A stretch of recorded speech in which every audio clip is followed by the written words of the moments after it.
embassy of Pakistan is the scene of a meeting between President Ayub and Pakistani residents of Washington.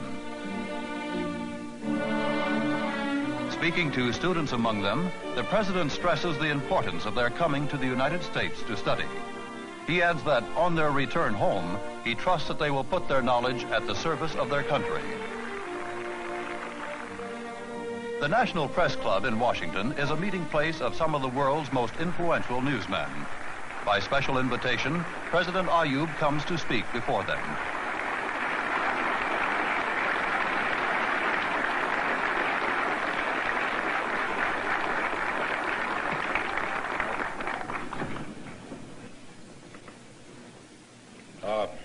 Mr. President and gentlemen, I feel rightly honored to have been given the opportunity to come to this world-famed institution and to have the opportunity to see you, gentlemen. I'm most impressed by the number of intelligent faces I see all around me. After his remarks, President Ayub invites the questions of the reporters. In answer to one question, he states that the goal of his government's domestic program is the unification of his people with common values and in strong national purpose.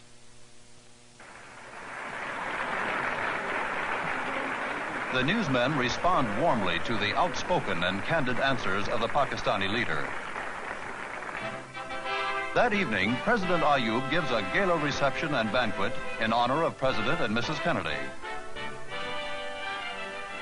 Begum Aurangzeb and Mrs. Kennedy arrive together, followed by President Ayub and President Kennedy.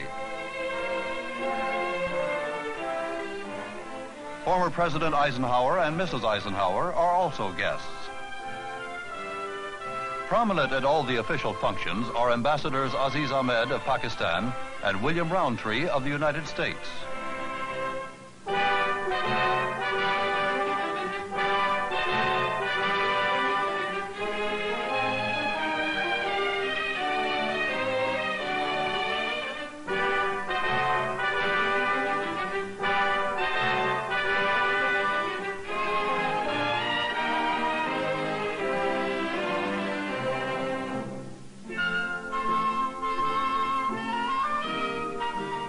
As the reception line is being formed, the host makes sure that his guests all talk to each other and that everyone enjoys himself.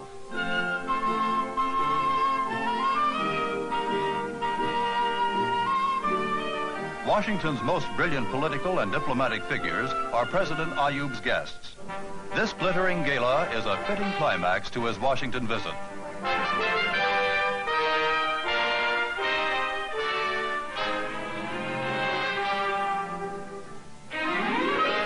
Next morning, the president and his daughter leave Washington for New York City. New York City, America's largest metropolis, city of skyscrapers, home of 8 million people, site of the headquarters of the United Nations.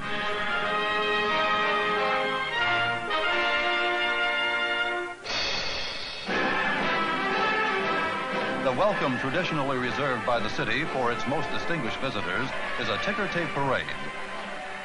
Tons of confetti and festoons of paper ribbons are showered on President Ayub as he makes his way up the thronged thoroughfare.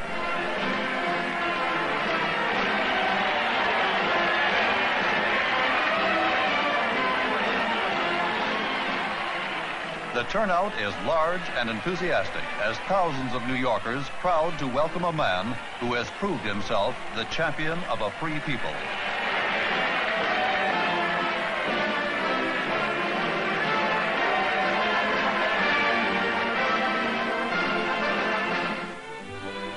In quieter surroundings, President Ayub attends a reception given in his honor by New York Mayor Robert Wagner. The garden of the mayor's residence is filled with people who have come to greet the president. A young, pretty New Yorker presents the visitor with a symbol of the city's friendship.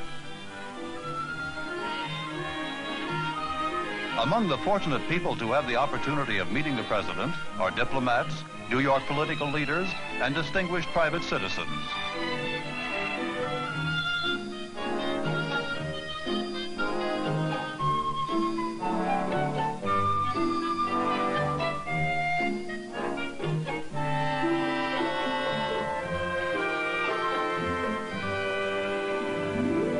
Leaving New York City, the president flies to San Antonio, Texas.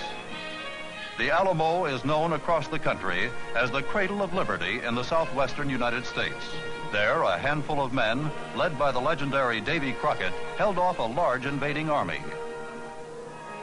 As everywhere in America, a large crowd welcomes President Ayub.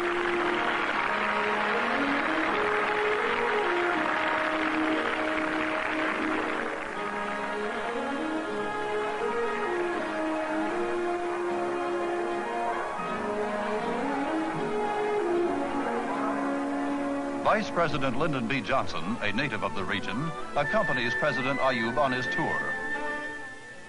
From San Antonio, they go to Vice President Johnson's ranch, where everything has been prepared to welcome the president. He and Begum Aurangzeb are to be weekend guests there. An old-fashioned Texas barbecue has been laid out for the visitor. This is a help-yourself occasion, with everyone taking as much or as little as he wants. 50 Pakistani students are guests at the ranch. The informality makes it possible for them to talk to the president about their studies. The president is not familiar with the tin cup from which coffee is traditionally drunk at these affairs. A band of singers in Mexican dress provides entertainment for the guests. Mexican culture is very much a part of life in Texas and the American Southwest. The state capital at Austin is President Ayub's next stop. There he will address a session of both houses of the Texas State Legislature, specially convened in his honor. Taking leave of Texas, the president flies back to New York.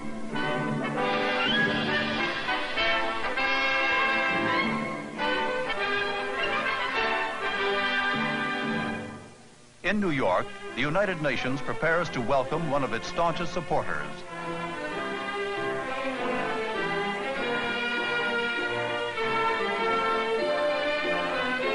President Ayub is warmly greeted by United Nations Secretary General Dag Hammarskjöld, who is holding a dinner in honor of his distinguished guest. Pakistan's ambassador to the United Nations, Saeed Hassan, accompanies the president.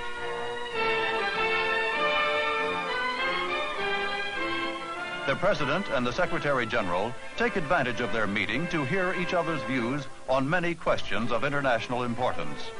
They conclude that Pakistan's continued cooperation in the United Nations will result in immense mutual benefit.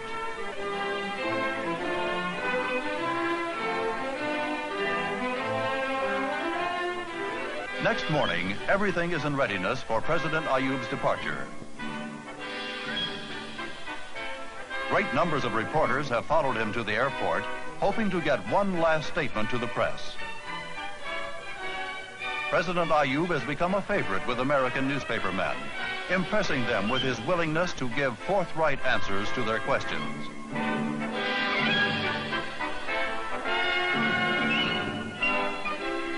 The distinguished visitor hears a word of farewell from the New York policeman who escorted him to the airport. He tells reporters that he is struck by the warmth and spontaneity with which the American people welcomed him wherever he went.